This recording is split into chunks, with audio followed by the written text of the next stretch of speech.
Thank you very much, and good afternoon. I'm delighted to have the opportunity to share some of our work in the field of congenital heart disease, and particularly around monitoring of patients at home in the work we're doing in Northern Ireland, and I hope it's applicable to anywhere in the world.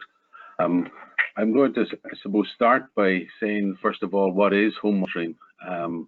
Well, the principle of home monitoring is really, first of all, to see how we can assess a patient's clinical status while we're not actually in the same location as the patient.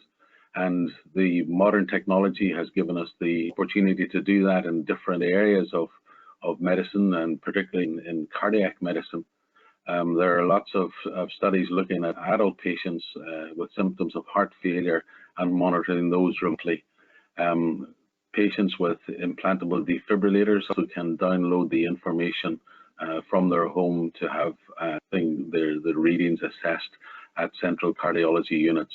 There is, however, I suppose, a lot less evidence in the field of congenital heart disease.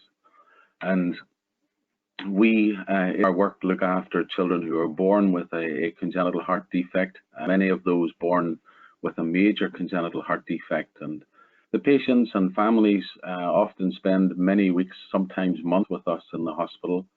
And then, thankfully, for most of them, there comes a time when they are being discharged home.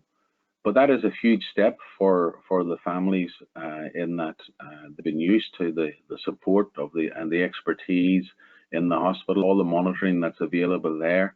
And one of the most stressful times is when they leave the hospital and then they're on their own to look after the child. Obviously, we have lots of systems in place to follow up the patients, but sometimes parents live a long way from hospital.